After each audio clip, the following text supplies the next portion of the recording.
We are back for another episode of Street Soldiers. It's 106.1 KMEL. We are now trying to stay alive free. Okay, Mike, thank you. You came right in right on time. All right, Street Soldiers, we are definitely back. Your host this evening, Dr. Joseph E. Marshall Jr. All right. Here we go. Street I Soldiers can Live barely hear you. Radio. We are back. We are back. Happy. Hope everyone had a wonderful Labor Day. We are ready to roll. God, all kinds of stuff going on in news. Anytime we are off, stuff happens. We are here to cover it all. And man, look, a couple of things. I got to give somebody a shout real quick before I get in here. Brother by the name of Cash Wallace. Cash Wallace. Brother over at Guitar Center hooked me up today. He really, I can't say enough, man. Yeah, brother, thank you. I was getting something new. You helped me out, and then you went on and on. And so he says he knows you from back in the New Media days, New American Media days. Oh, well, he does know me then. Yeah. Oh, What, yeah. you went to the one on Van Ness? Yeah. It's still there, huh? I love that one. Still there. Yeah, man. The brother, he said, Malcolm's like a brother to me, man. Like a brother to me, man. So, man, it was just good vibes, man. I got what I needed, got a little bit more than I needed. It was wonderful. So I got to get a brother a lot of love. And he told me definitely tell you hello. He knew Ann from back in the day. So Cash, I hope you're listening. Thank you so much, brother. Thank you. Well, so let much. me to let you know you are not the first musician to spend more money in Guitar Center than they planned on. That happens all the time. That's like Christmas. That's like Christmas morning every time I walk in that place. Hey man, he hit We me. want everything. A new keyboard, man. I'm feeling good. I'm feeling good. You know I am about that. Lady E, what's going on? Good to see you. How you doing? Doing all right. Everything all right? And Doing all right. quick movie, the Peacock thing you need to see. I was telling Mike about it. Fight Night, the $1 Million Heist. Fight Night, the $1 Million Heist. If you can see it on Peacock, it's crazy. It's crazy. It's got everybody in it. For Kevin Hart, Don Cheadle, who Samuel L. Jackson. Samuel L. Jackson, Taraji Henson, who am I live? Terrence Howard. Yeah, he got quite a cast. It's That's a cast. definitely a cast. Man, and it's got a little twist in it. So watch it. Yeah, it's really something, man. It's and there's a brother that plays Muhammad Ali in there. It's a nice little backstory to the whole $1 Million Heist. All right. Big thing this week, the debate. That's going to be our topic for the night. Debate between President, Vice President. I already made her president. She ain't one yet. Okay. It's President Kamala Harris and that other guy. Vice and former. How's that? Vice and former. It's big. Yes. It's big. We coming back there. So call in. I gotta have a conversation about that in the second hour of the show. I got a bunch of young people we're gonna talk to and see how interested they are in this election and what are the issues for them. And let me just do this. Bad news this week. A whole lot of shootings. I don't want to say headline, but certainly led by the terrible shooting in Appalachia? In Georgia. Just horrible, right? Horrible. 4 people were killed by a 14-year-old. He brought an assault rifle to school, and they still don't know why he did it. He's being arraigned, and he could face life in prison. He's being tried as an adult. He got the gun from his dad, who purchased it as a holiday present for him. And that's where he got the gun. And apparently there were some red flags before. I read something, and just was something that said the mom tried to call a school to warn him. I don't know if you saw that. But in the end, what we got another horrible school shooting. So that would have been this week's topic. But we got to do this debate first. There were a couple of other school shootings. I saw one, Miss E, where a mother was charged after her 6-year-old took a loaded gun to school. You know, mom had a gun. He took it to school. She said she bought it off the somebody. Mm. Yeah, no, somebody she bought it off the block. And then there was a 15-year-old shot and killed in a Maryland high school bathroom with a 16-year-old student in custody. That was all this week. All this week. All this My week. goodness. All this week. So we're gonna do a whole bios thing next week. Tonight we will deal with we'll deal with the debate. Politics. Yeah, even I say I just feel bad. I just feel terrible about that. And But 10 years ago, we would have heard one of those stories, and it would have been unbelievable. Yeah. And now it's just like, oh yeah, that well, happened. it shouldn't, and that's the thing. It's not supposed. It shouldn't be. It I shouldn't know. be. I'm just the thing I know. about schools. It Yeah, just yeah. that wasn't a thing, and now it is. That's all I'm saying. I'm gonna actually look it up. We've had quite a bunch of schools. I mean, I'm thinking. Look, I said next week, but you prolonged it. Columbine. Anyway, we'll get you. Lady, you got anything you want to say before we get started with tonight's topic? Soul, you want to jump in with anything? And Just some folks in the music world who passed away. Just want to pay respects. First, the great Sergio Mendes, Brazilian singer and composer, passed away this week at the age of 83. Doc, I know you know Sergio Mendes. Yeah. You know the name and some of his work. Definitely Brazil 66. That's right. That's right. Just a giant in the world of music. Yeah. And Mike, are you there? Yep. Oh yeah, I'm sure you heard about Fat Man Scoop. Yeah. Rapper, kind of hype man that folks know from most, Missy Elliott's records and some other popular songs. He passed away on stage. Actually, he said he said he collapsed on stage at a show in Connecticut and then passed away at the young age of 56 years old. It's just a big part of the hip hop community. Birth name Isaac Freeman III, but known professionally as Fat Man Scoop, passed away at the age of 56. Thank you both for your incredible contributions to the music that we so love and so much need to get through the day. Thank you. Lady, let me just ask you real quick. How's the grandkids? No, I don't. I'm just in mourning for the parents and the children. Yeah. And at the schools, Yeah. it's just awful. Well, let's get to this debate and see if we can get out. Oh, I got one more thing. Hold on, Doc. Yeah. They gonna let Kendrick Lamar do the Super Bowl? That's right. Wasn't he there last year?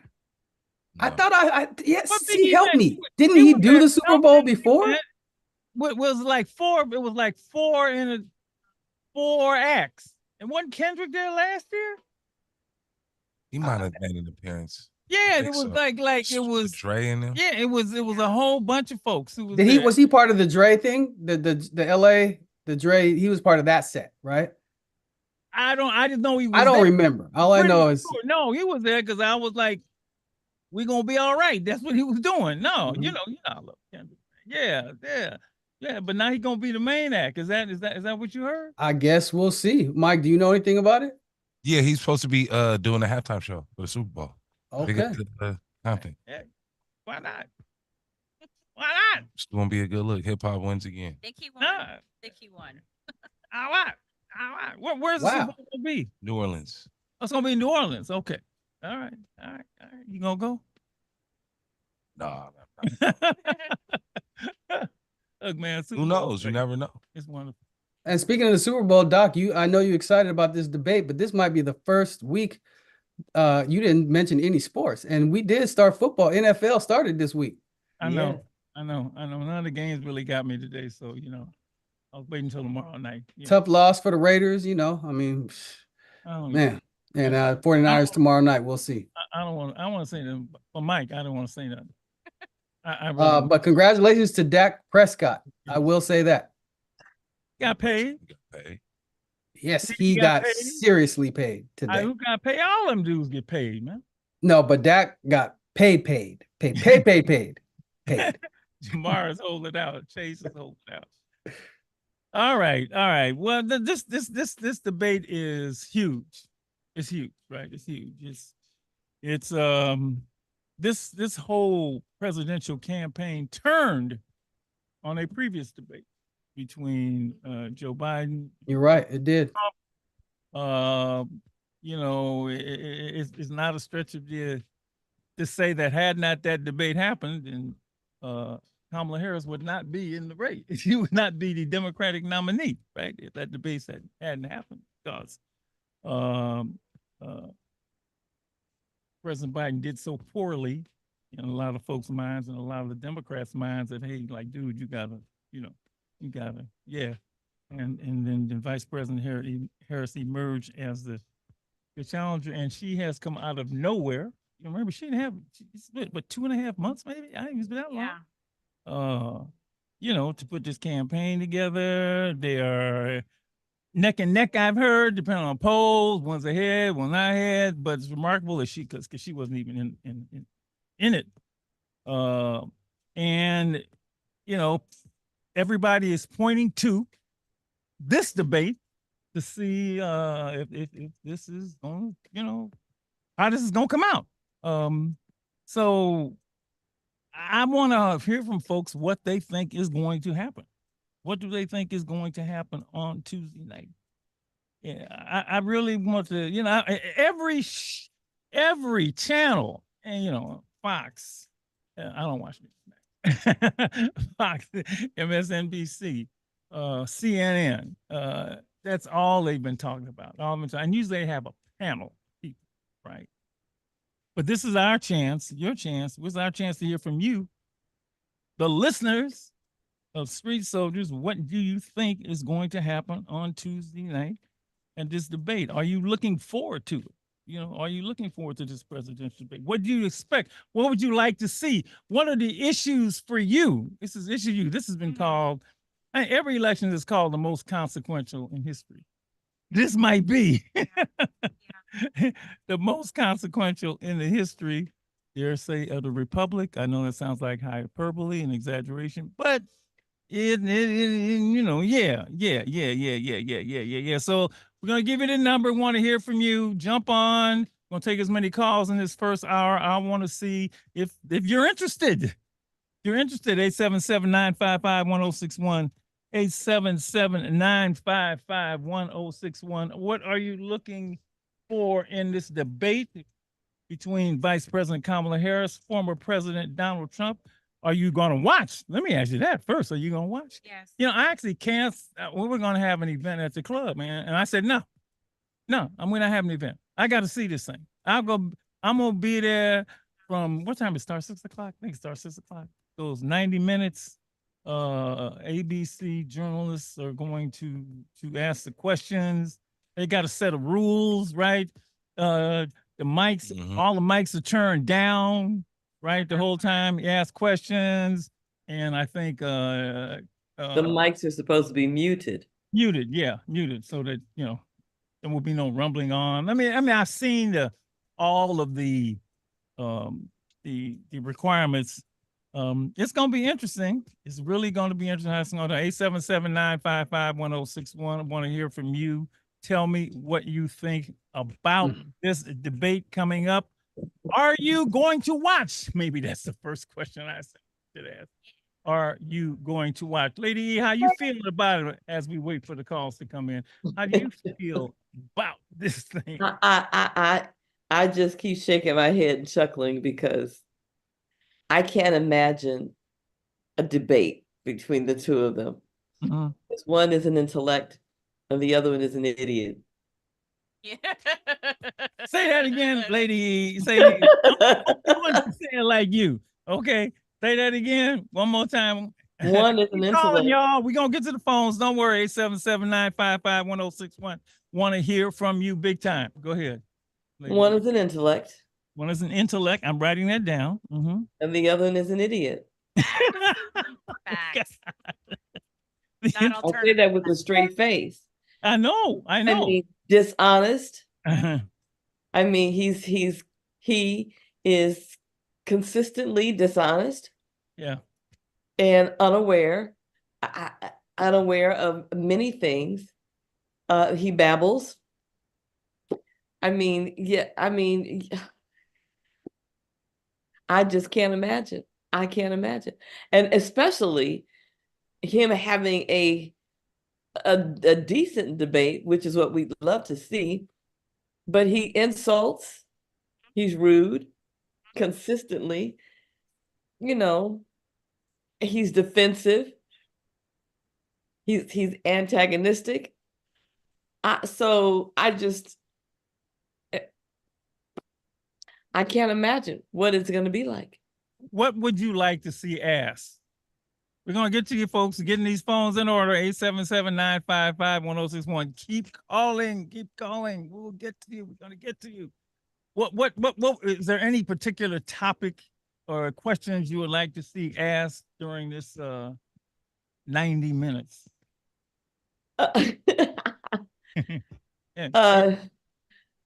Let me think about that a little bit more. Okay. All right. We got some call. We got a call. All right. Here we go. You are on Street Soldiers. The debate Tuesday night. Vice President Kamala Harris, former President Donald Trump. Is this the moment of the campaign? Hi, how are you? And are you going to watch? Go right ahead. Yeah, hey, can you hear me okay? I can hear you okay. Go right ahead. Who is calling? Okay, yeah, I'm definitely looking forward to watching. And to my understanding, Kamala, she doesn't want the mics to be muted. You know, she wants the mics to both be on, so I guess they both can interrupt each other. But I honestly feel that Kamala, she's going to destroy Donald Trump because he has proven over and over again that he doesn't know how to handle a debate. He goes in there more based on feelings than facts. Are there any particular questions that you would like to hear, or any issues you'd like to hear them bring up during this huge debate? Oh, absolutely. I want to know what is Trump's motive for wanting to give all cops immunity, and does he realize the consequences that's going to cause? Because we already know how our relationships are with the African American community and police. So that means that if he give all cops immunity, all that's going to do is just encourage more, I'm just calling a spade, more white guys who come from other areas to be a cop because they know they can get away with killing an unarmed black man or people of color. So I would really like to see, I hope that question comes up. You know what I just did real quick? I made you the questionnaire. So that's something you would ask Mr. Trump. You would ask him that if you had a chance. I would. Yeah. Yes, I would ask him that. Okay. Anything you might want to ask Vice President Harris? What is she plan to do for interest rates? And I mean, as far as, interest rates, and also, does she plan on doing anything for reparations? That's a good question. That's a hell of a good question. A lot of them try to shy away from that, so I mean, it should be addressed because there are other groups of people who got forms of reparations except for us, and we are the ones who built this country. And I just came back from Washington, D.C., and I learned that the White House back in the day, it's caught on fire, and it was the slaves who painted the White House. Oh man, we did so much for that house. Benjamin Banneker built the house. I mean, our fingerprints all over they should call it no, they did for a minute when Barack was in the Black House, but yeah. Hey, DC's a great city. Right. Oh, it is, man. The African American Museum is amazing. That's what I was going to ask, is if you got a chance to go. Yeah. Oh man, I did. I'm gonna tell you, I need to go back because it's so much to see. And my advice would be to get up early in the morning and try to do the tour first thing early in the morning, like around 10 or 11. We didn't get there till around 2-ish, but we still had a good time. But it's a lot to see. You could spend all day in that place. Everybody I know who's been there says that. Some people can't get off on one floor. All right, man. Look, watch the debate. We'll probably do a follow-up to see how it comes out. Really appreciate you calling, brother. Thank you very much. 877-955-1061. Want to hear from you. Are you going to watch this debate, and what do you expect? All right. No, do it. Yes, no, I can't tell. We got a call. We do have a call. The call's coming in. Dr. Marshall? Yes. Is this Greg? Dr. Marshall? Yes, sir. How you doing? Yes, How you doing, brother? How's it going? You gonna watch, man? Doing good. Yes, I'm definitely gonna watch. Definitely gonna watch. What are What I'm looking for is Donald Trump has made really remarks about Kamala about her gender, yeah, racial remarks, educational remarks, yeah. and you name it that can be defiled. I mean, he's said about her, and I'd like to see her response. As you know, she's a prosecutor out here in Oakland, very well trained, Howard University alumni, and I'm very like to see her response because me personally, I think probably like a lot of us feel the same way, and hope I can say this because honestly, I think like most of us, we think she's gonna kick his ass. We really do. We think he's gonna blow him out the water. We really do. Yeah, so you think she's going to do well? That sounds like Greg. You think Yeah, I she's see him gonna do well. well? Yeah, I'm do well. Yeah, part of myself, do well. All right, man. You're gonna be Thank you, glued Billy. to it. You're gonna be glued to it just like me. All right. All right. We'll Yes. see how it Yes, goes. sir. Thanks, man. Thank you. Thank you. All right. Next call, 877-955-1061. The debate Tuesday night. Are you gonna watch? What are you going to be looking for? We got him? Who's up? Oh, we don't know. Oh, I thought I had somebody. Also happens. Up, up. Soul got his hand up. Calls, come on in. 877-955-1061. Just until the calls come in. You know, you mentioned it earlier. The Joe Biden's performance is really what got us to this moment. Yes. If you did watch or you didn't watch, and we kind of know his performance was not very good. My question is, what if Kamala isn't good tomorrow night? Now, I don't think this is going to be the case. No. But I mean, if she's not, will here's the Flavor thing. Flav? Will we end up with Flavor Flav as the candidate? Lil Jon? I mean, No, where no, are we no, gonna no, go no, come from on, man. here? You been opposite. You could ask what if Trump be good. He ain't never been good. So, you know, in my opinion. But let's take the call. Jokes aside, I don't I would never underestimate Donald Trump. I hope you well, know. no, listen, I don't think this is all right. Yes, I got you. Let's take this call. All right, you are on Street Soldiers. Are you gonna watch Tuesday night the debate? Who's calling? How's it going, man? I'm good. This is Anthony from Pittsburgh. How you doing, Anthony? Man, you gonna watch? Doing good. I'm doing good. Blessed. Are you gonna watch the debate? What was that? I'm sorry? That's how you gonna watch the debate yeah. Tuesday night. Oh, yeah. Definitely watch the debate. Definitely go over Donald Trump. I am an African-American man. Okay. What? And, you know, just I'm trying to get by my first house right now. And obviously interest rates are important, you know, interest rates. Mm-hmm. And I just believe that, you know, Democrats, they want to give $150,000 to the immigrants that are not even from America or California, born in the USA. And I'm a hardworking man, and I finally, you know, came from housing, came from poverty, and I finally made it. And, you know, and I didn't get assistance. I'm American. I work my ass off, my language. But now, what are you looking for on Tuesday night? What do you want to see? What issues do you want to come up?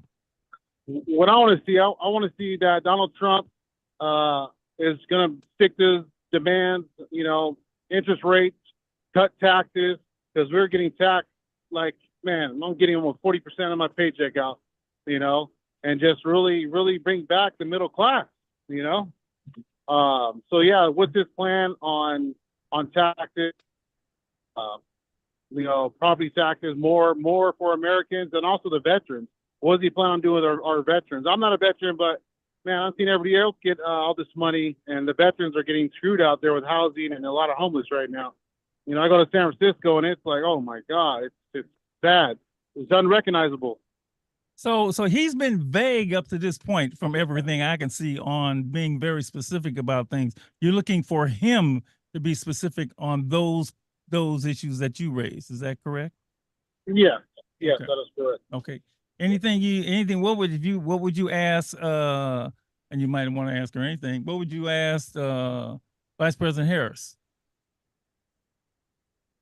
I think under Biden, it was a horrible presidency, and way. And I just believe, like, I would ask her, why do you change your decisions now since you're running for president? I feel that you're trying to give the people what they want to hear just to get into power. Okay. And I wish you were right there to ask those questions, because I would love to hear her answers to that. And I love. Hey, I got a question for him real quick, Doc. Yes, brother. sir. Did you say you're from sir. Pittsburgh? Yes, Pittsburgh, California. Hey, so Did you make it to the seafood festival I this knew you was weekend? gonna ask that. That's what I need You to know know. what? The important I went to things. Reno for a hot air balloon event, so I did miss it this year. But It was cracking this year, brother. it used to be free. It used to be free. Now they charging. It's expensive to go to seafood festival now.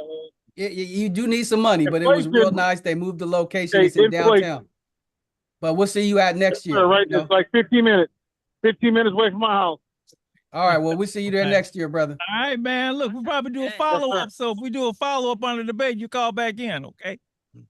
Thank you, Anthony. All right, 877-955. Look, you like you getting ready to say something, man. Yeah, I was gonna ask him why is San Francisco so unrecognizable, but I don't know. What that's kind of a pet peeve for me. Okay. Okay. And he did say Kamala is just saying something so she can get elected. I mean, kind of everybody is doing that, but you know, that's his. I mean, that's his. No, there's nothing wrong with that, but that is kind of the point.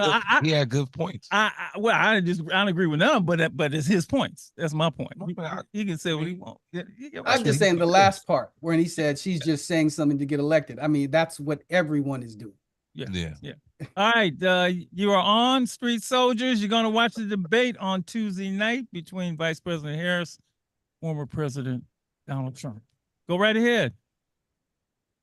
Hello, sir. How you doing? I'm good, man. I'm good. I'm talking to you. You know I'm good, man. You gonna watch? Right. You already know, man. You already know. I'm calling out San Francisco. Listen, what do you want to see? What do you want to hear? How do you think this thing is going to turn out? It's a huge moment in the campaign.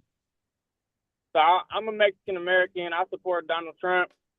I don't have nothing really bad to say about Kamala Harris because, you know, she's a local girl. But at the same time, I don't believe that she's been doing anything for this country because she likes to talk about how much she's going to do for the country when she's already the vice president. So I don't like that.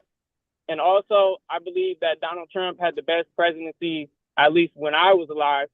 And I see my parents get to flourish and a lot of other people get to flourish. I have a lot of African-American friends and they all got a whole bunch of things going for themselves under the Trump administration. You know, my uncle was released out of jail because of Trump for nonviolent crimes. And I really appreciate that as well. And Kamala Harris, she just hasn't been doing too much for, you know, minorities. And aside from that, she likes to help specific ethnic groups instead of the people as a whole. And I don't approve of that. I got to ask you, man, the one thing I've always wanted to know is the whole overthrow of the government issue. That is not a thing for you. I'm just curious. That was one thing every time I talk, because that was a deal breaker for me, easy. So I'm just curious about how you feel about that. Overthrow the government. I'm not too sure what you mean, sir. Well, you know, he tried to stay in power. You know, I mean, you know, January 6th, all of that. January 6th, the fake election. The fake election scheme, all that stuff. The fake electors. Or, you know, yeah. What's your thoughts on that? I mean, it really just depends who you ask. I believe, you know, I have trust in our government, not fully, but, you know, enough to not rig an election. So I'm not too fine when he says stuff like that. But I do believe that there's people out there that do want to see him fall. I do believe, and not only just on the other party, but, you know, supporters of the other party. I'd like to see people come together as a whole and not just, you know, left and right. Okay, well, I'd love to see him go to jail, but that's just me. You know? No, well, that's what these debates are for. You know, you get people, and if you could ask a question to either one, what would yours be? I would ask Kamala why she likes to change her voice up when she's around a specific crowd. That's what I would like to ask her. And Donald Trump, I would like to ask him what he's going to do for, to be honest, I have a lot of things I want to ask him, but the most important one is what is he going to do for the veterans? Because I have a lot of veterans in my family, and I just believe that, you know, I feel like they should be taken care of better. Okay. All right. Well, we're going to do a follow-up and we'll see how this goes. So appreciate you calling, man. Be watching 6 o'clock Tuesday night and see how it goes. Thank you very much. All right, my brother. Right on, brother. Have a good one. You got it, man. 877-951. What? Our callers are on it. Well, the yeah, man, listeners. this is the They are biggest. pl- I, you know, I didn't expect that. I did. I This didn't is a expect big that deal. people would be really, into this debate like that. But not Well, only they're gonna watch, they have real issues and real concerns on their mind. I'm impressed. Thank you, sir. 877-955-1061. You are on Street Soldiers Tuesday night. Are you going to watch the debate? Go right ahead. Who's calling? Who's calling? Yes. Hello, this is Deontay. Yes, I am going to watch the debate. Deontay. All right, Deontay. What are you looking for? What would you like to see? Any particular questions you would like to hear posed and answered? Well, I would just like to see Kamala Harris pretty much step up and put Donald Trump in his place. Mhm. To me, it's pretty much a no-brainer. I'm kind of saddened by the African Americans that have been calling in. Mhm. Everybody has their opinions, but the ones who have been going against Kamala Harris, I'm kind of disappointed. But at the same point is Donald Trump is not doing anything for us. Some of the people that called in, I don't think you're in that tax bracket where he actually helps you guys Mhm. and he actually gives you that push. A lot of us are struggling with inflation and everything else. I don't want to hear, Kamala is divisive or she's been there and she hasn't done anything. To me, at this point, Donald Trump is nothing but evil. I would like to see Kamala Harris, pull this thing off. I think she's the best thing for us. All right. What would you ask if you had a chance to ask either one of them a question? What would it be? I would ask Kamala what would she do to bring our nation together? Okay. And I would ask Donald Trump, how would he bring our nation together? Okay. Even though I know Donald Trump, I don't think can bring our nation together, but I think Kamala Harris gives us the best chance. Thank you, man. All right. I appreciate it. Love it, man. Be watching. I'll be watching with you. We'll probably do a follow-up. All right. We'll see how it goes. Main thing, everybody vote. That's the main thing. Everybody vote. All right. Keep it rolling. We're going to go as far as we can. 877-955-1061. Well, I should just ask people, are they going to vote? Some people are saying that they're not voting. Yeah, that's been a lot of people's answer. Yeah, it's like they feel honestly that it's the less of two evils. Yeah. So each his own. I've never understood that. Not voting, but that's just me. I'm gonna vote no matter what. My ancestors died so that I can vote. So I'm gonna vote. I just cannot do that. Right. But that people. All right, one more time. Let me give you the number, 877-955-1061. The debate Tuesday night, are you going to watch? Go right ahead. You are on the air with Dr. Marshall, Lady E, and the Street Soldiers. Who's calling? Marsh. Most definitely, man, I plan on watching the debate, man. What's up, man? I'm going to definitely watch. So I want to see Kamala take it to this dude, and I mean take it to him bad. Yeah. She got to really, put her boxing gloves on and get up there and do her thing. Yeah. But what I would love to ask Trump is, how does he feel about the guy that he picked to run for his VP? J.D. Vance, yeah. J.D. Vance, I think it was maybe a year ago, could have been 3 years ago, was totally against everything Trump stands for. Mm-hmm. That's true. But now he's picking him as his running mate. I would love to ask him, how does he feel about that? Yeah. And at the end of the day, at the end of the day, like you said, we got to all get out there and vote. You got to vote, bro. You got to vote, man. This is a big one, man. This is a big one. Yeah. Got to vote. 18 and up, you got to get out there and vote. You know what I mean? Let me just say this, man. I talk to people who don't know her, and I guess I know her personally. Do not underestimate Kamala Harris. You be in the room with her. So I've been in the room with her. So we'll see how it goes. Thanks, man. Thanks. Get out there and vote. All right, you are on. Turn down your Street Soldiers. Radio. Please turn down your radio. Thank you. Thank you so much. I have a question. Okay. My question is, I want to ask Trump, why is he still in the race when he's a felon? That's a good question. Pardon me? No, that's a good question. Turn down your radio, man. Why is he in the race? Why is he in the race? He caused a lot of discord in the government. He caused a raid. He tried to cause it. He did cause an insurrection. He caused the skinheads, good people. There's some good people over there. Yeah. Fine people on both sides. Yeah. Yeah. Yeah, and then as far as Camilla, I want to ask her why isn't she pushing to have some other, like attorney general, to push him out of the race, because it's no reason for him to be in the race. And she needs to really grind down harder to push her case to show that she'll be a great president. You know, some people, that's a little harder. Some people are billing this debate as the prosecutor versus the felon. So, yeah, this will be the first time that's ever happened. Thank you. Thank you. You're going to be watching, right? Yep. Okay, we keep going. Next. All right. You are on Street Soldiers. You're going to watch on Tuesday night the debate between Vice President Harris and Donald Trump. Who's calling? Go right ahead. Hi, my name's Angel, and yeah, I'm gonna watch the debate. I'm gonna watch the debate, and honestly, I'm kind of one of those that's undecided right now. Okay. I've been anti-Trump for years. But lately I've just been like, you know what?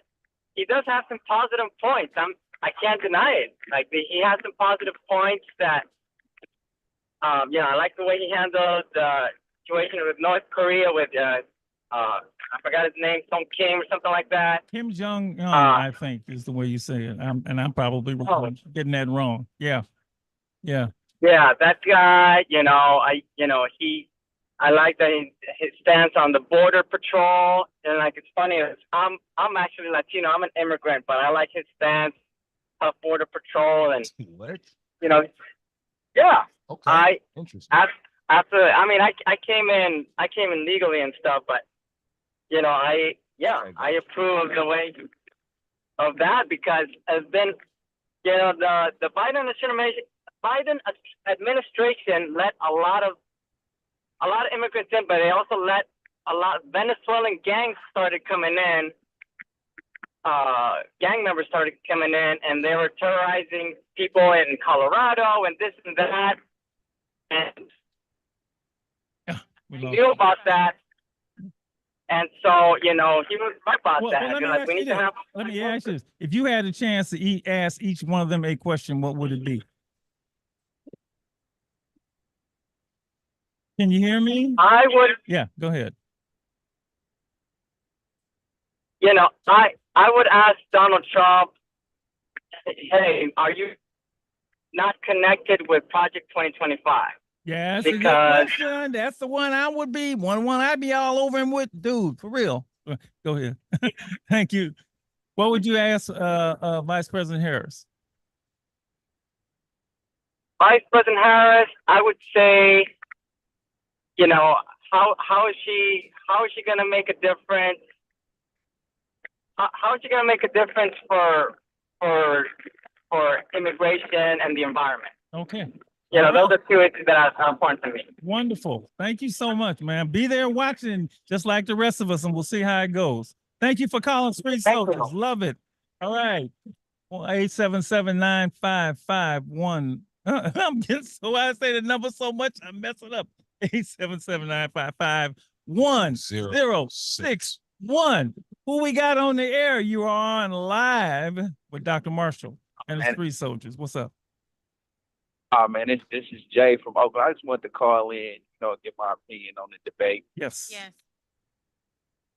Go ahead. Okay, so I'm wondering, why would somebody even vote for Trump? You know what did he do? That's my question. I'm hearing everybody calling in, and they saying that they're gonna vote for Trump. Why would you vote for him when what did he do the last time? Brother, it makes no sense why nobody would vote for Trump. You don't ask me, because I'm an ABT guy. You know what that is? You know what ABT is? No, ABT is anybody but Trump. Okay. Wow. I've been that way. 'cause- I was that way in 16. I'm that way in 20. I'm that way in 24. You know, my 2-year-old grandson. You know, yeah. But that's just me. Go right ahead, my brother. I'm sorry. I mean, if you want the world divided or whatever, that's what he did. I didn't see nothing. I didn't see him do nothing. I heard the last caller say Trump had the best election. What did he do? Well, you know, man, that's why.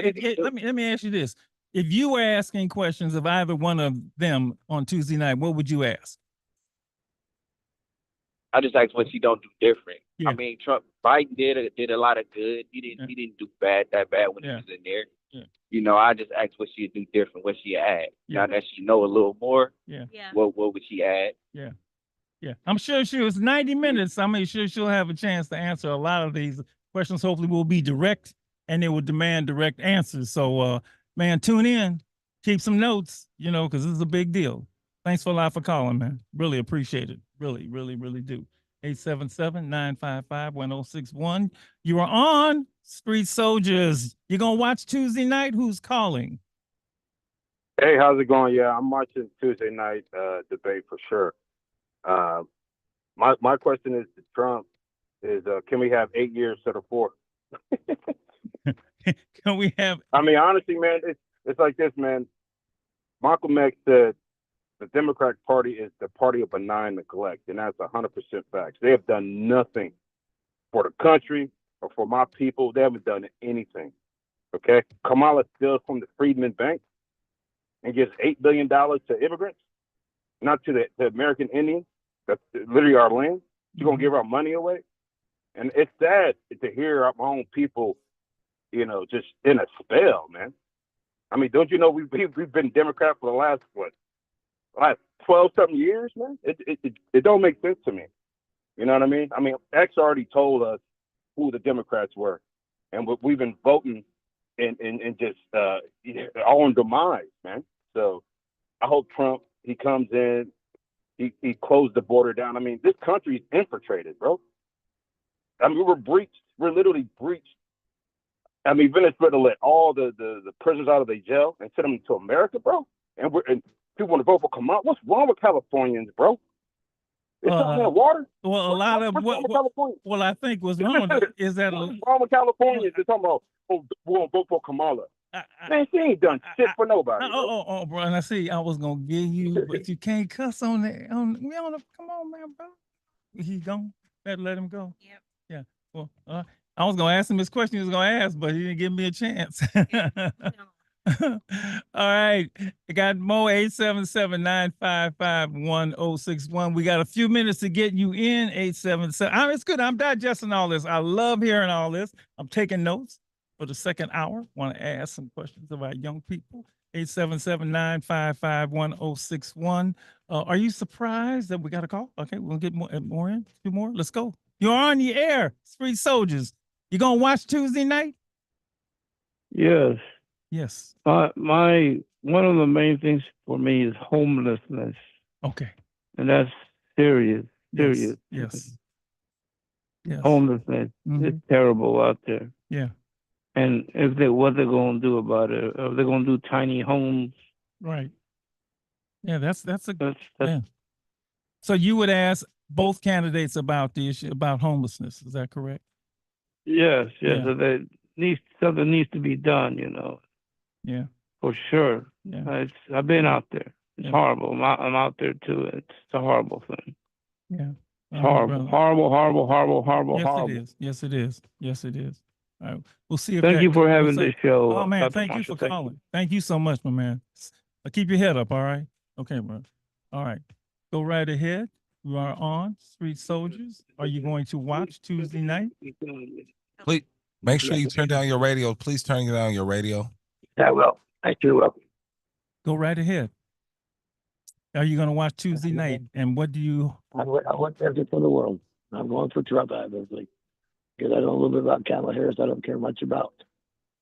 I had some crossings with her back when she was here in California doing her job. Mm-hmm. She didn't have about the home problem very well until the very end. Mm-hmm. I sat there and had a couple lawsuits going, helping homeowners try to stay in their homes. and she sat there and rated the first one. Took every computer. So was this when she was the attorney general or when she was the DA? Which one?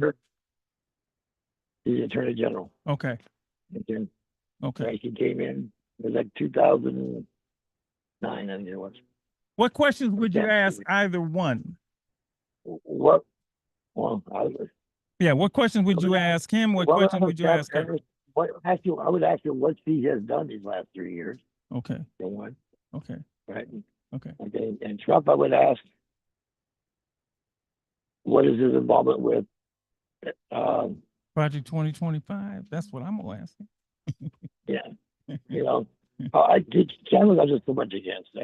I got a lot of. I tried to have meetings with her. She always denied me. Yeah. You know, because we had a lawsuit of like 40,000 people in.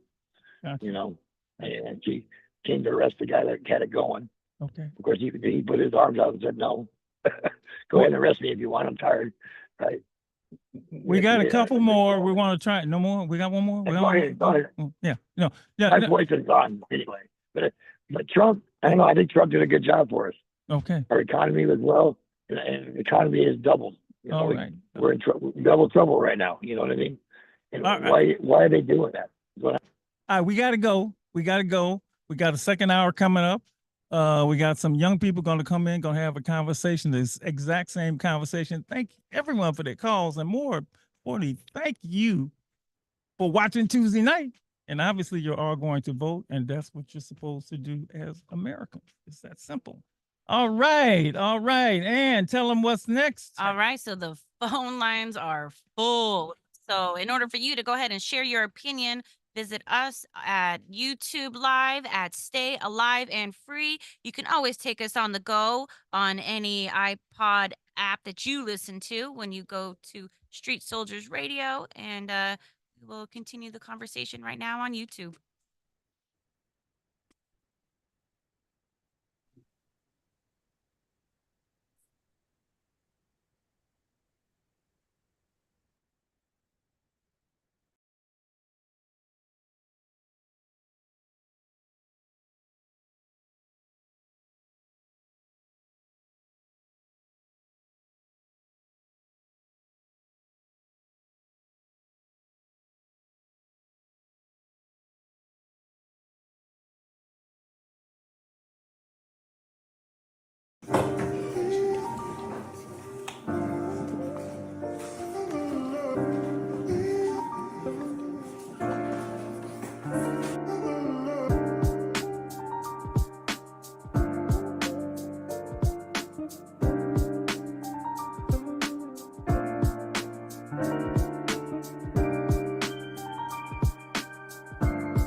Miss Norris used to do a lesson on Sugar Hill, which was probably one of the most powerful classes that you can have, because there was just so much in that, the enticing of the young woman with the drug dealer boyfriend, struggling with being in love, but wanting to, leave that situation and all of that behind for this woman, and also just couldn't consider that he was a danger, and she saw him as a danger.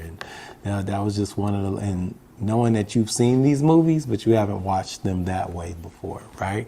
And that we were all being shown an alternative way to watch the film, and not just to look at it as entertainment, but also to reflect back on, like, what are the Sugar Hill moments in our lives? What are the what's love got to do with the moments in our lives? What are the boys in the hood moments in our lives, right? And then given jargon that we in this place learned and we identified with, and then we go off into our different lives, and people probably are looking like, what are you talking about, right? And just knowing that that's special.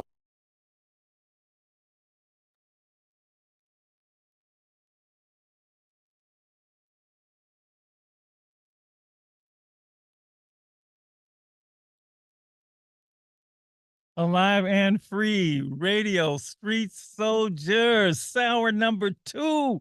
What a first hour. What a first hour. Man, I can't say enough about the callers. And one thing, Mike, you put out the call, ask them to call, they will call. That's always been the beauty of this show. I want to hear what you have to say. I may not agree with you, but I'm going to leave you with your dignity intact now. I may ask you some tough questions, but I want to leave you with your dignity intact. I'm going to thank all of those who called in. We move to the second hour. Topic is the same. The debate, the second presidential debate is coming up this Tuesday between Vice President Kamala Harris, former President Donald Trump. It's been billed many ways, and I want to continue to get more thought about, are people going to watch, number one? Number two, what are the issues for them? What are the issues with them? We could even get into what questions you would like to, what would you like to hear? What specific questions would you ask either one? But the main thing is I want to get some, and this group that I have in front of me, a panel of young people. I guess, well, to me, everybody's young, so don't laugh, y'all. Everybody's young, okay? And you know, they always have the demographics that they, they want to know what they're thinking. And I couldn't think of a better group. And let me just say this first. This group that was hurriedly put together. I want to give a big shout out and much love to Dr. Aja Holmes at the University of San Francisco, my alma mater, who I put out the call, said, Dr. Holmes, I need some young people be on Street Soldiers to talk about this debate. And lo and behold, here I am this morning and waking up, and I got some people for you. I got some people for you tomorrow. That's awesome. From my university. Yes. I can really count on you. So let's bring everybody in. Everybody say hello. I want to thank each of you, and let's get into this. So let me start with Carl Levy, because I know him very, very, very well. I'm not going to throw up the hooks on TV, on TV, but yes, I know him well. They don't know what that means, but I know what it means. Okay. It's all good. It's all good, frat brother. I'll do it for you. Nah, hopefully everybody's doing all right tonight. My name is Carl Levy III. I'm a fourth year here at the University of San Francisco with a major in marketing and a minor in legal studies. I'm part of multiple organizations. Just some notable ones. I am a member of Omega Psi Phi Fraternity Incorporated, also vice president for BSU, as well as Brother Connection, which helps young Black men here on campus. Thank you, Carl. Zaina, nice to introduce yourself to the millions of listeners and watchers who are watching and listening to you. Introduce yourself. Tell us a little about you. Hey everyone, I'm Zaina. I'm a senior psych major here at University of San Francisco. I'm from Southern California. A couple of things that I've been involved in on campus: Marshall Riley Living Learning Community, named after yours truly. I've also been a part of BASE, a part of BSU Sister Connection, quite a few things here on campus as well as being part of our orientation team on this campus. So yeah, it's just a little bit about me. So you from Southern Cal? Yeah. Where? Riverside County. Riverside County. Okay. All right. I know that. I'm from Southern Cal. I'm from LA. I'm from the hood. Right. Not too far from you. Look, I'm from Crenshaw. Let me be quiet before I give away all stuff. Okay. All right, Olivia and Chloe, how are you? I see you are tag teaming. Introduce yourself. Hi, I'm Chloe. I'm an advertising major minoring in architecture and design. I'm from New York in Something's Marshall Riley Living Learning Community last year. And I'm part of SII and I work at the library. And I'm Olivia. I'm also second year. I'm an English major, and I'm also minoring in biology. I work as a lifeguard, and I'm also part of the Marshall Riley Living Learning Community, and I'm also in the Black Scholars Program. All right. And I'm from SoCal. Oh, you too? Yeah, I'm from LA. Yeah. Yeah, I live near Crenshaw, actually. So. Okay. You got to get out of there too. You had to get up there. Leonardo, how are you? Introduce yourself. Hi, I'm Leo. I'm a sophomore at USF. I'm a journalism major. Notable things about me, I was also in Marshall Riley. I'm a Black scholar, and I currently work for the Human Rights Commission for San Francisco. Okay. Oh, that's great. Yeah, know all about them. And Wilhelmina, how are you once again? Thank you. You are you're the adult this time. All right. You're our resident journalist. You were on our last show when we talked about I guess the aftermath of Donald Trump at the NABJ conference, right? You were there and fallout behind that. Good to see you again. To introduce yourself to everybody because they don't know you like we do. Thank you. Thank you for having me. Hi, everybody. How are you? I am Wilhelmina. I work with the Sacramento Observer. So I'm currently located in Sacramento, California. However, I grew up in Detroit, Michigan. So I'm a long way from home, unlike you all, but I'm happy to be here, happy to be on the West Coast, and I'm happy to join you all tonight. Okay, let's get into this. That first hour, it listened to some surprises from I don't know if anybody heard any of those calls. You probably, I don't know if you heard any of those calls. You could have heard listening live on KMEL, or you could have caught it on YouTube. But basically, everybody, there was a ton of interest. As soon as I opened up the lines, people were thought there were a ton of interest. Yes, they are going to watch the debate. And number one, and number two, they were varied in who they would support. Which was, definitely caught a couple of us off guard. And they all had their reasons. And they also talked about what questions they would ask and what they'd like to see. So, Wilhelmina, we're going to start with you because you were with us last time. And a lot has happened since then. So before we even go to that, I know you are a journalist. Have you been following the campaign closely? Or have it been... I've been following the campaign loosely. Okay.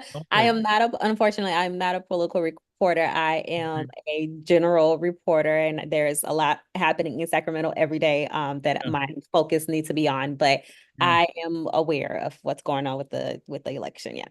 Well, let me start with you. Are you going to watch Tuesday night and with great anticipation, low anticipation?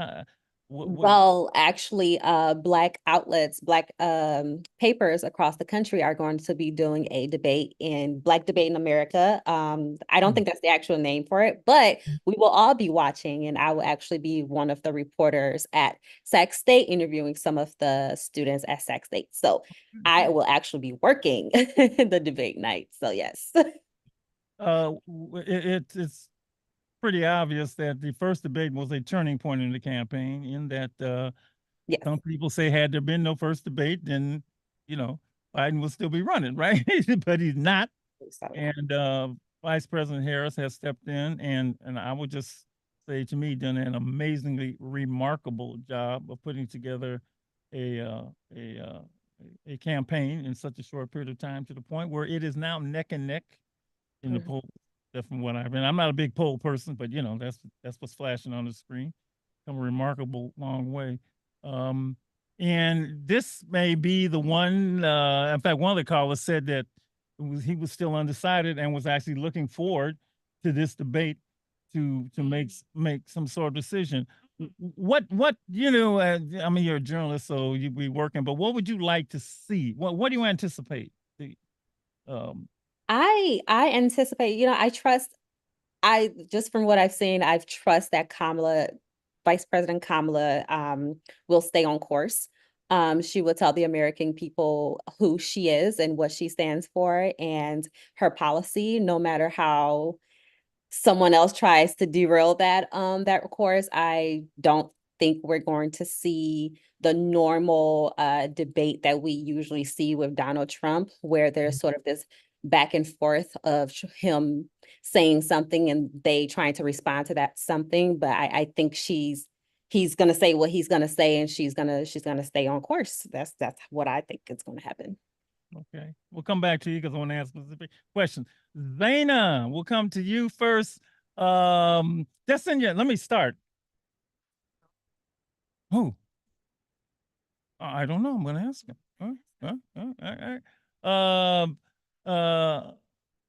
Well, I don't know. This might be a senior. Is this your first presidential election, Zaina? It is actually, yeah. Oh, all right. Right. Old. Yeah. Yeah. I've voted a couple times. Just in your conversations with other students and young people, are they into this? Are they gonna vote? Are they? Yeah. The registration has like swelled when it comes to, yeah. I think when it comes to my peers, like the first thing I think of is the fact that like when Trump got into office, we were old enough to understand what was going on, but not old enough to vote. So I think because of that, like at least from my perspective, a lot of my peers are eager to vote. There's also like a side of like political pessimism, which is completely understandable considering what we dealt with for the past couple of years and what we grew up with. But for the most part, it seems like especially those who are in college are pretty eager to get to the polls, at least from my perspective. Yeah.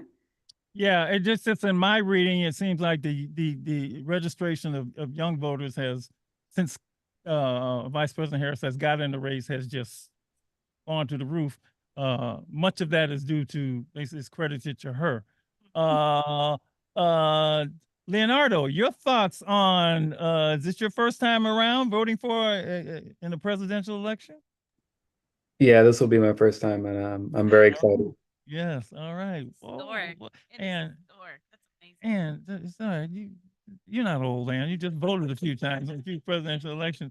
What have you seen? Have you seen, just in talking to your peers, an excitement or apathy, or a little bit of both, or just the pulse of what you've seen, I've seen definitely a lot of optimism. A lot of people were excited once Kamala got into the ring and Biden went out.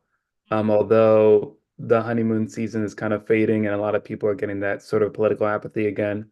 But I think if she does well in this debate, a lot of people will come back to her, and that sort of movement is going to come and give her a boost. So do you see this as maybe a seminal moment for her in particular, this debate? Okay. All right, let me go to Olivia and Chloe. Look, they're together. I mean, are you guys like best friends, or you just happen to like need one computer? Well, we're roommates, so it just like that's awesome. Yeah. Same question. Are you into this first time around? Yeah, first time. I'll tell you how long ago mine was. But so how do you feel? Are you excited? I mean, yeah. Yeah, I'm definitely excited. I mean, even like a little anxious, because like I don't want it to turn out like, because like my vote counts. I feel like when I was younger, it was just like I was a bystander and like I was watching from like the outside, but like knowing that like I have a vote and like it actually matters is kind of like scary. Yeah, definitely excited to vote. I'm definitely like, I heard a lot of my peers have been talking about voting, like pushing voting, like getting everybody to register and everything. So yeah, I'm definitely like excited to like finally like put in the ballot, especially coming from like a family where like they think their votes don't count. So yeah. Okay. And Carl, first time, second time? You a little older, brother, so I don't know. What's up? Yeah, I'm on a little bit of the older side, so this will be my second time voting. So I voted, yeah, I voted in the last presidential term. But no, most definitely, because right now I'm in an elections class and we're closely following the race and a lot of the election coming up. And so actually we're having a watch party for the presidential debate. And one of the things that I brought up within my class is just the comfortability of going into this presidential debate because again, even though Kamala is a distinguished lawyer and has been for a while, and has had the opportunity to, be in the vice president role, I brought up the idea of, her being a first time around in actually a presidential debate setting, Yeah. like being in this and, not really having that opportunity because with her being thrusted into the role of being the Democratic nominee and not actually getting to debate against, other nominees going forward, of actually having that debate setting, with this and kind of whose favor is that going to play into, going into this, debate going forward? Because even if you don't like Trump or have a understanding of him, he has had the opportunity to be on this level and be with the presidential debates on multiple occasions. I believe the number is at least over five presidential debates that he's been a part of, and he's had time to, answer the questions, know what's going to be answered going forward. So that was kind of my thing being brought up and kind of what I'm looking forward to with the presidential debate coming up. You're Before we seeing get to Tuesday, let's get to one of the issues. Xander, we'll start with you. What are the issues for you in this election? I mean, there's always issues that are important to you. For you, what are they? Just give me a snapshot. Off the top of my head, I have family members that are educators, and of course, like I'm very concerned about their safety as educators. So of course, like what are we gonna do about gun control? Like, I feel like that's been a talking point a lot, and nothing has actually really ever happened since Sandy Hook. And then another thing is I've gotten to a point where I'm really tired of feeling like patronized and when it comes to politics, like Black people being a talking point instead of like actually being treated as human beings. So I'm kind of interested to see how this conversation is going to be turned around. And I just really want a president that I do feel like actually cares about the well-being of us and not the people that are paying them money. So I'm definitely interested to see, is she actually going to answer these questions? Does she have a plan to address these issues? How is she going to respond to some of the things about her past that are going to come up? That's definitely the things that I'm looking forward to hearing from this. Okay, Olivia and Chloe, the issues for you in this election cycle that are important to you. I want to see what Donald Trump is going to say about abortion and how Kamala Harris is going to counter that. Yeah. And also like, that's really it for me. I'm really looking for like what she's gonna say about abortion and definitely what she's gonna say about gun violence, especially after what just happened in Atlanta, Georgia. Right. I really want to see what she's gonna say about that. See if she's like has any like actual tangible plans to handle that. And that's really looking for. And also like low income communities. I want to see some change in like low income, especially seeing that some people have like lead in their water and like things like that. I just want to see some change in those communities, especially since I live near. So these are issues for you, this period in this whole campaign. I've heard gun control. I've heard a president that cares. I've heard women's right to choose, and I've heard low income families, and I guess they've been talking about. Well, it's been phrased for other people. What are you going to do about the middle class? If that's, I don't know, but you didn't say that, so I'm not going to make that your issue, but that's been an issue. Leonardo, what about you? What issues for you are on the table that are important to you? Definitely a big issue is Project 2025. To look into that. A lot of the things that they say are pretty worrying. One of the things is Trump's plan, their plan and Trump's plan to deport about 20 million people, which is amounts to kind of like national ethnic cleansing. And in Project 2025, they have a plan to take away the independence of the Department of Justice and the FBI and the NSA and put them directly under the presidency's control. And obviously, that seems a little bit dictatorial. And all of this just gives off bad vibes. I don't know if I want a president to do ethnic cleansing instead of, I don't know, funding our schools and, stop mass shootings. Okay. Carl, issues for you. I would say one of the issues for me is definitely going to be their presidential campaigns because a lot of the time, what we've seen right now is with Kamala, her presidential campaign is looking towards the future, growing. That's how a lot of the population, especially the younger generation, got on with her and kind of latched on to that idea of like, hey, she's actually having that understanding of, looking out for us going forward and having that understanding. But also with her campaign, there's definitely going, because we talked about it in our class, there's definitely going to be questions about her past, especially within the district of California. And so coming back to here and having that understanding and kind of seeing what she's going to say about her past, because that's Donald Trump's whole campaign for his, is looking back in time and seeing what he did, all that he's accomplished, but also going back to the past of what Kamala and Joe Biden has done. And so my concern is Trump going to try to connect that understanding of, or that idea of the past, because not everything was all sunshine and rainbows with that, with the Joe Biden and Harris presidency. So is Trump going to try to connect I would say the bad that has happened to Kamala with that, since she was a part of that situation going forward, kind of towards his presidential campaign motto. So those are some of the things that I'm, worried about, or just eerie of. Wilhelmina, the issues for you in this election cycle. Well, actually, surprise, surprise, this is actually my first election as well.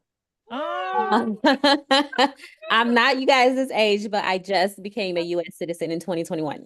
So congratulations. Where you from? Where you from? Immigration is my top priority here. I'm from West Africa, Liberia. So yes, this will be my first presidential election. So immigration is at the top of the pyramid for me, but also, I mean, I've lived in America majority of my life. So everything that Black Americans are concerned about, I'm concerned about. Everything that everyday Americans are concerned about, I'm concerned about. Mostly how we get these egg prices down, because your girl loves eggs and I understand why groceries are so high. So how do we get these groceries prices down? Housing, how can I afford a home by myself in the very near future? What are you going to do about that, Kamala? Because I know I don't trust that Trump has a plan. But anyways, what are you going to do about that, Trump? And also, I will say definitely student loans. I think that's something Biden championed in his time in office, and how I want to hear how she's going to continue those efforts. So along with everything everybody else said, abortion and gun control, all of that, but those are, I think, immigration, the economy, grocery prices, housing, and student loans are my top priorities. So I gotta, and this is for me. There's two things that are on my mind, and again, everybody knows me. It's easy for me. I've said that, and Ann knows it. I'm an ABT guy. Anybody but Trump. That's me. I'm an ABT guy. And I became that. I was that way in 2016. I was that way in 2020, and I'm that way in 2024. And I'm just, and I just like asking people, and I was already an ABT guy, but the aftermath of, I'm just asking you, how does this play in your mind at all? I'm just curious, and this is just coming from Dr. Marshall. January 6th, the insurrection, the fake elector schemes, you know, I'm to me, like, you shouldn't. I don't care who you are. You shouldn't be let nowhere near the Oval Office. Yeah. And what do I always say? We've had 46 presidents, right? In every kind of party. The Whig Party. We had Zachary Scott. We had all these presidents in the past, and nobody has ever tried to stay in office. Nobody. I mean, they all that to me, that is the one thing that has separated America from the rest of the world is free and fair elections. So I'm just curious, does that play in any of your minds? Because that's the other things don't even matter to me really when it comes to that. But I'm just curious about you. How does that? Zaina, does that play in your head, or Olivia, or is it back there but not as important as some of these others? I don't want to put words in your mouth, but No, that's definitely at the front of my mind. Funny, I was actually just talking to my mom today because I'm actually like I'm scared for what's to come in after this election, because if they can do that, what they did on January 6th, what else is in there? You know what I mean? I think Trump is a leader that is a leader, kind of like what Leo had said earlier, that has dictatorship tendencies. He has studied leaders in our history that have been dictators or dictator adjacent. So it's a very scary feeling that I have, especially because January 6th did happen. There's still not a lot of people that were held accountable for the things that did happen on January 6th. So it's like this could be a thing that could happen again. So I do have fear, and that is definitely in the front of my mind. And I'll throw election denial into that also. Although I hear like now he's saying, well, we already lost. We said that like yesterday. But I'll throw election denial into that. Olivia and Chloe, does that pop up for you, or is that? Yeah, like going back to what Zaina said, also it's like it's just scary, you know? And like January 6th, like 2020, was it? Yeah. That wasn't that long ago. And I feel like I remember like hearing it on the news, and like even hearing what he said prior to that. He was like, stand by, and they stood by. Like it wasn't a joke. Like they were really for real. Like that was crazy. Yeah, it's really like a fear in the front of my mind. That's like, it's not like if she doesn't win, like, oh, maybe we can do it again. Like I really feel like if she doesn't win, she has to win. Like that's it. Something, it's all gonna go bad. Like to the point where I don't really think we can really fix it. That's how much damage is gonna be done, especially with like the laws and stuff like that. And Trump in office, like I've never seen white supremacy at like an all-time high in plain sight like that. Yeah. Like I don't know. You can like see it in like the people and like how people are like acting like when Trump is in power. Like it's really like mind-boggling. It's the audacity. Leonardo, your thoughts about that? Does it play a major role for you? I mean, obviously for me, you heard me. Yeah, it absolutely plays a major role. Like I said before, I think Trump has like ambitions to be a dictator when he makes comments like I think it was a couple months ago at some sort of like religious conference where he said that Christian people will never have to vote for another president again after he gets elected, or when he talks about how he loves leaders like Kim Jong-un and Vladimir Putin. I think that Trump is unique in that sense, and he poses a real threat to American democracy and just to every minority group in this country. So that's going to be at the top of my mind when, I'm voting in November. Okay. Oh, Lord. The screen went away. Oh, they're there. Okay. So, Carl. I would say, just echoing off of everybody else, most definitely it's at the forefront of my mind, especially kind of speaking towards Leo of how Trump has carried himself, especially in that dictatorship sense. Definitely, I feel like, the way that he has organized a lot of these, especially the rallies, the way that he is marketing himself, the way that he is getting people to, endorse him with these understanding and these false truths about like Kamala, spreading these lies. It definitely shows you the character that he has. And so like definitely getting that understanding for me with this election has already been set in stone. So it's just like seeing how it's all going to play out going forward for me is definitely going to be a huge part. And Wilhelmina, your thoughts about that? About January 6th? Yeah, yeah. I mean, how much? Well, let me tell you, there are people who have said, well, initially people said, I mean, you had senators and, congressmen that said, oh no. And then it's suddenly like, well, they forgot that it happened. I mean, I'm just wondering how it's number one. Well, It's number one for me. yeah, well, here's my cynical, well, okay. Here's my thoughts. Yeah.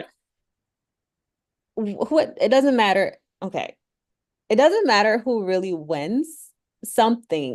I feel something is going to happen, right?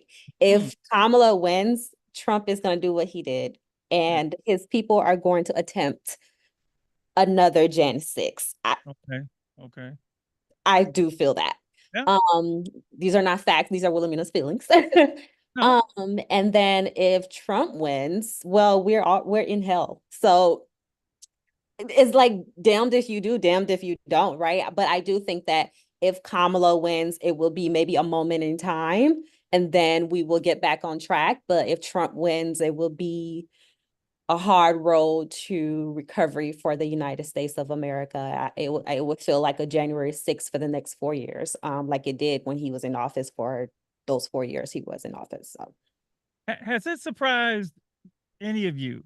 Because it surprised me, the number of Republicans that have come out in support of Kamala Harris. No. I mean, the latest being, Lord, I don't know how long I live, but I never expected Dick Cheney. Cheney. If you know anything about politics, I mean, it's like night and day, heaven and earth, up and down. But the number of Republicans that have come out, but number one, that were at the convention, and number two, that have said, not only said, I'm not supporting him, I'm voting for her. That's never happened. And just quick comment on that. Anybody? Is that? I don't think enough of Republicans have come out. So no, I'm not surprised. Okay. I would say that it was made a point. I feel like Kamala and her team definitely, especially when they got thrusted into this role, I feel like it was definitely a point that they made to reach out to the Republicans because, again, a lot of them are undecided as well, especially of how things have happened in the last presidency with Trump. And so her and her team, because, again, we were having this conversation, made it aware to the other Republicans that it was okay, like it wasn't bad voting for her in the situation. Because a lot of them, like the hate that Kamala was receiving, especially when she was announced as the Democratic nominee, was insane. And so definitely her team wanted that, relationship with the Republicans and having that understand like, hey, if you don't do what is needed to be done, if you don't know, because a lot of them I believe, were not going to vote. Just not even going to do anything in that sense, just because of both people that they thought, they didn't want to do a Democrat, they didn't want to do that Trump again. So I believe that her and her team made it aware to the Republicans, like, hey, it is okay if you vote for me going forward, because again, I'm not what I was or not what Trump was in the past. Because again, a lot of his stuff is coming from what he's done in the past, and what she's speaking towards is what is to become in the future. So definitely, I feel like it is weird seeing a lot of the Republicans that you would see like endorse. Yeah, absolutely. But I feel like she's made it comfortable, and like let it be known, like, hey, it's okay if you vote for me this upcoming election. The one thing that they have all said, or these Muslims have said, is, we don't agree on the policy, but they've said country over party, right? And I keep saying that, and I'm like, whoa, oh man, country over party. That's something you don't hear. So that obviously they feel, I'm assuming they feel that way because I don't see what's in it for them, Can I just say, if they actually felt that way, there's always been a candidate that put country over party. So it's never, in 2016, there was a candidate that put the country over party. That was Hillary Clinton. In I don't understand why now they're coming out. I don't trust them. I don't think they're coming out because they are. I feel like there's something going on in the background that they now need to withdraw themselves away from Trump. So that's just that. Could it be that? Could it be for them? They're trying to get their party back. They can't get it Maybe, without maybe. him. Well, it'd be silly, Leonard. You wanted to say something? Go right ahead. Oh yeah, just to respond to her point, I think it's the reason why there are a couple of prominent Republicans coming out against Trump is because the party is no longer theirs. It's been totally taken over by Trump loyalists, by Trump extremists. It's basically Trump's party. Um, there's no more rhinos, there's no more, moderate Republicans. It's fully functionally his, and they have nothing to lose when they come out and support Kamala Harris now. I mean, maybe they had some sort of um, stake in the Republican Party in the past couple of elections, but this time it's kind of over for them. There's nothing left for them there. One more from me, and then I'm gonna go around and ask you specifically about Tuesday night and what you want to see. And this, I'm sorry, these are things I get to talk about. This is the cynical in me. I admit this. And I will say this: Vice President Harris does not make a big deal out of this on the campaign trail. But this is a Black woman who has a chance to be president of the United States. There's never been a woman president. There's been one Black person, that's Barack Obama. And to me, when I think about this was a group, she represents two groups that were not part of the American Compact from the beginning, right? Women couldn't vote.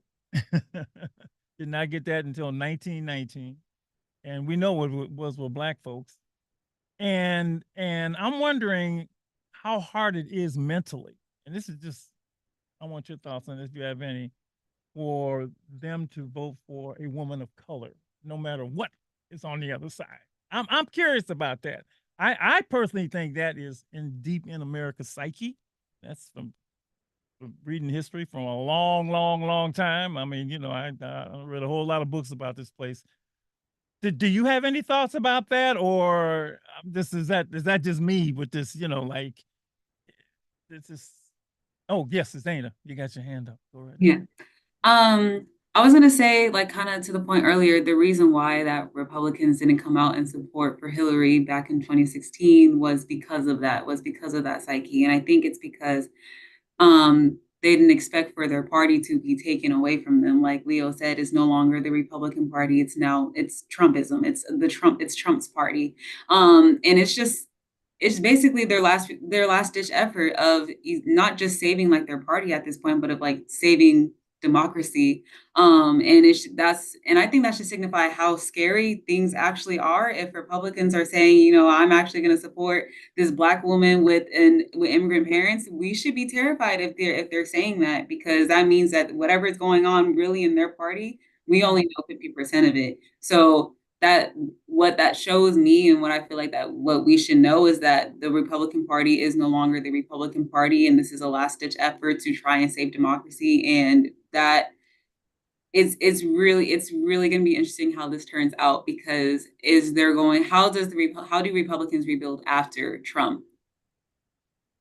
Any other thoughts on the whole thing of a woman of color being president and people's comfort with that? It's almost like, the minister got to be a man. You know what I mean? I mean, it's like, it's just deep. And this is me. This is all my readings, and I hear people talk about, and specifically the way he has talked about women, period. And you remember the show when you were on, Wilhelmina, I was hot. I mean, they were in there talking about this. I was about to see, I didn't need to be at that thing. Because see, I would not gonna let him talk about my sisters like that, right? And so they would have to kick me out of the NABJ conference because I'm gonna stop the violence guy, Dr. Marshall Gandy. But I just think that's deep inside the psyche of America. A woman of color, no matter who is on the other side, we just can't. So it seems like most of the questions are going for her and not for him. And her feet is being held to the fire. That's just what it seems like to me. And him, that's Trump being Trump. I've heard that so many times. That's Trump being Trump. But, that's just me. Anybody else got any thoughts about that? And then I'll let that go. I do. I think that, Leonardo, you wanted to go?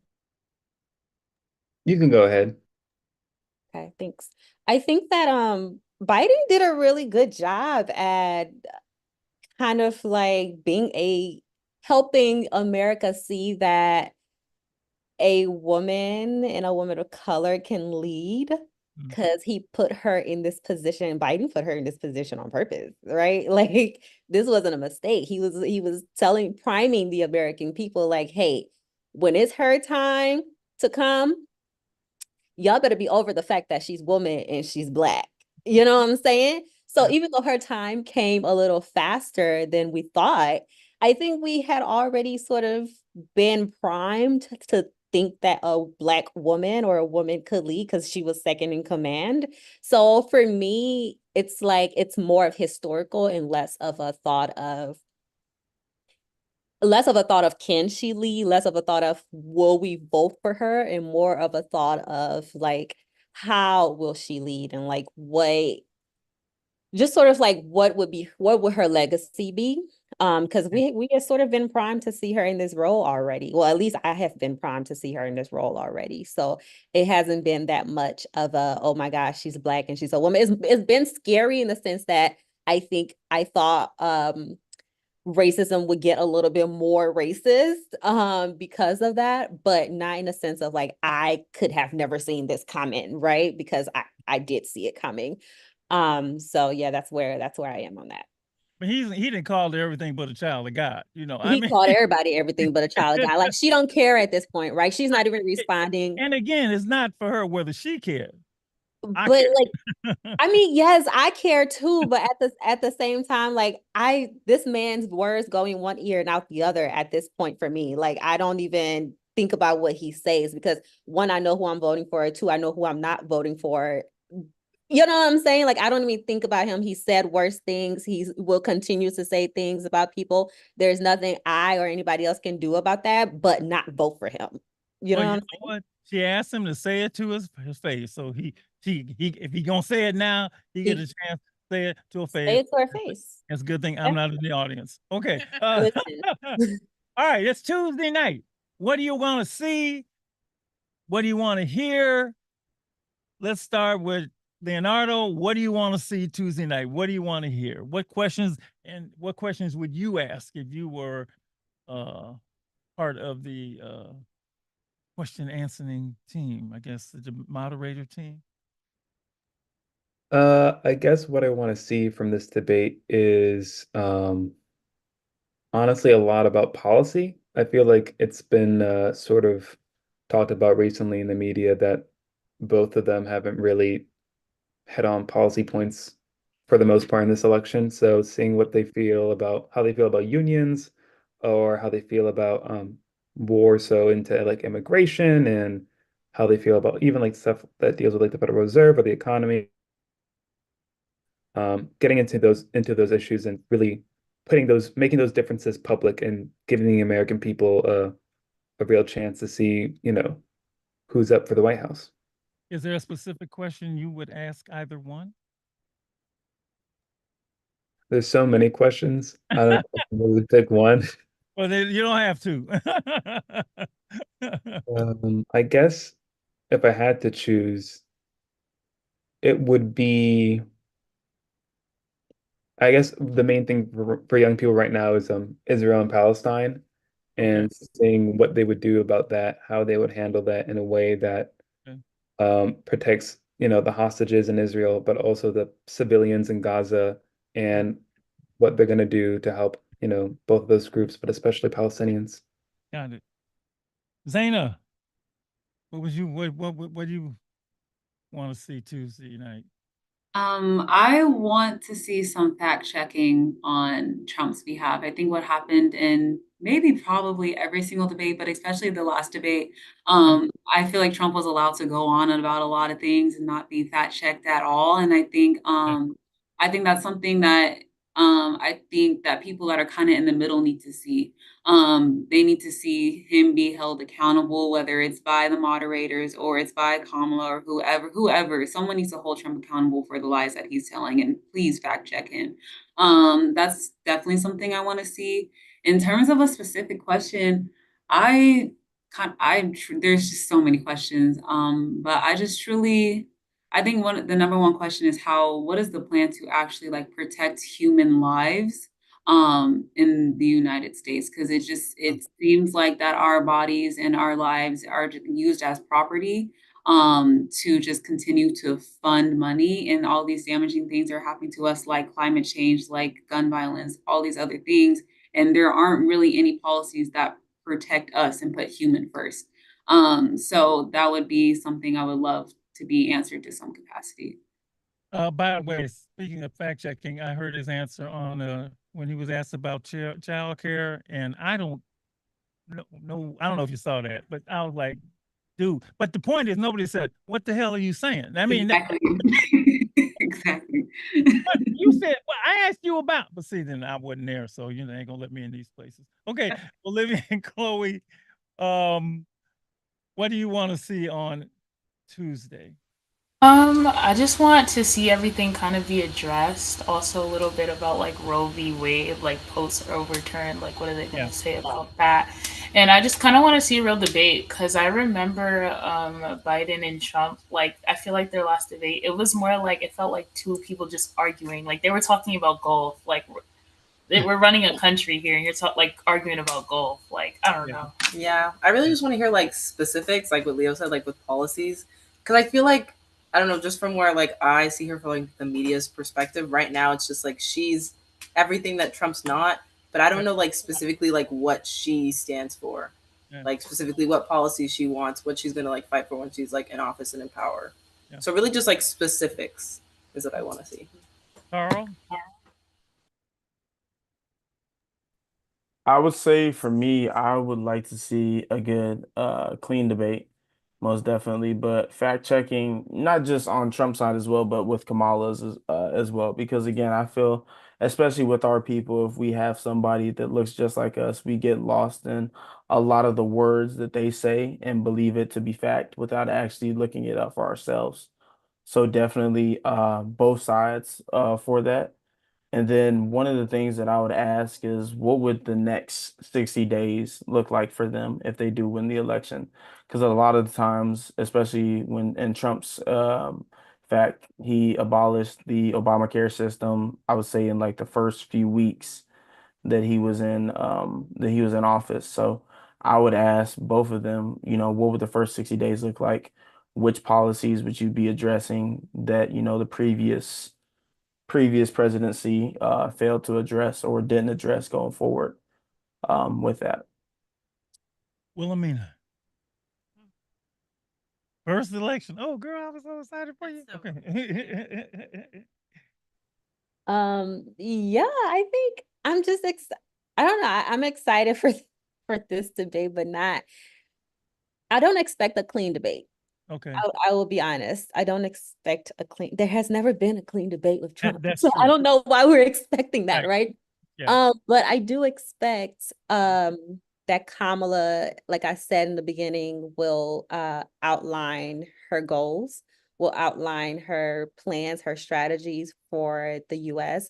She will outline her policies.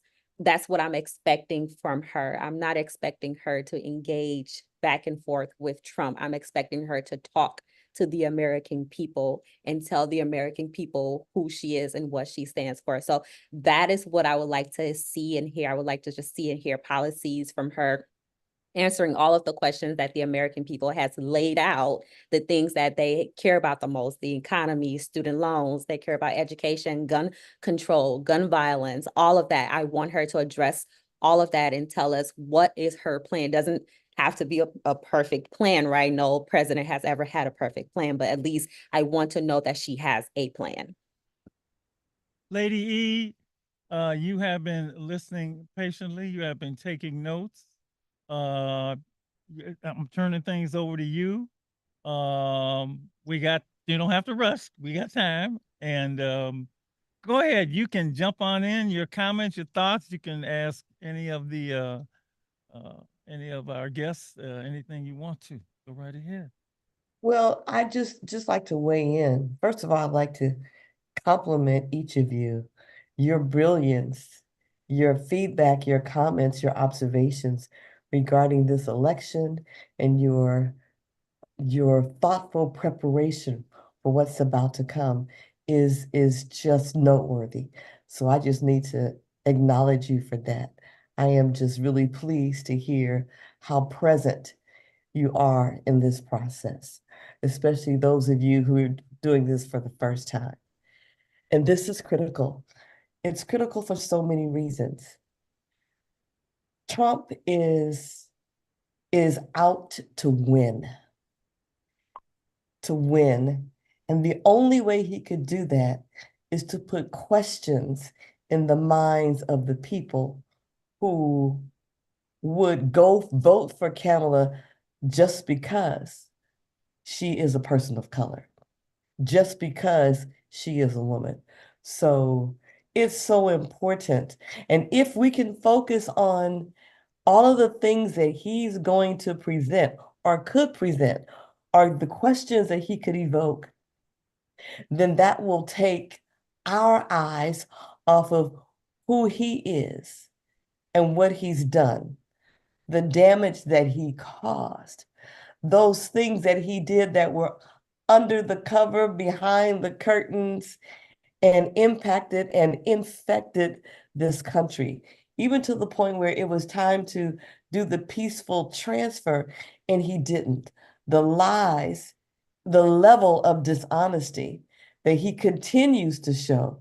If he can put the finger on Kamala, then it will be easier to forget who he is and what he's done and disregard what he's capable of. So that to me is one of the things that for you and for anybody who's listening is to really think about. And you're right. People always talk about, they have to smack each other down in some regard, hurting, antagonizing, disregarding, the put downs, the level of disrespect is always shows up to some degree. Hopefully, she won't get pulled into defending who she is. Hopefully, she will be able to acknowledge and stand on the decisions that she made, the outcomes. Trump already put out an advertisement pointing out that she never made it to the border, and that was supposed to be her job. Okay, well, if we're looking for what's wrong with Kamala, guess what we're going to find? What's wrong with Kamala? And then what is that going to do about Trump? Well, then that just leaves him. Well, then we can make him right despite that he's a felon, despite the fact that he stood in front, down the street from the Capitol, and said, let's go down there and tear that mother down. He did it. Despite how he planted the Supreme Court justices. Despite all of those things, we will see what's wrong with her instead of, all right, so I know I'm going on and on and on. No. So those are the things that you're going to hear, some things that's going to make you go, what? She did what? But don't let that cause you to disregard what the past president did. How we prayed through those 4 years. Lord, just let us get through. Even if there were some benefits, those little drops in the bucket didn't change the fact that women still were taken, their rights were still taken away by the justices that he set up for office. So you got to see it for what it is. You got to think. Well, you got to, so we've got to do that. Anyway, so that's my feelings. Those are my thoughts. And then I have some closing remarks. Well, they call Although you're not ready for those yet. In a minute. They don't call them Teflon down for nothing. Yeah, I tell you what I'm looking for. I'm a boxing aficionado, right? So I'm looking for Kamala to counterpunch that dude today. I mean, he gonna throw something out.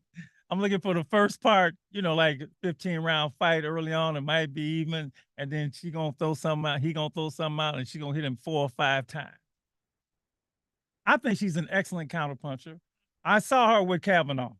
I did that. I saw that, and I was like, dude, you lucky they stopped that. Okay, they had to stop that because you had no chance in the ring with her. All right, I've seen that now, and I think the longer it goes, it's just, we'll see. I could be wrong. Obviously, the longer it goes, the harder it's going to be. I think she's going to get better and better and better and better. I don't like the fact that the standard is, I feel that people are making the standard so much higher for her than it is for him. I don't like that. But I think that goes to that whole thing. She got to prove herself. He ain't got to prove nothing. He just got to say anything, right? And he's not held to speak to the fire. So we'll see. We'll actually see.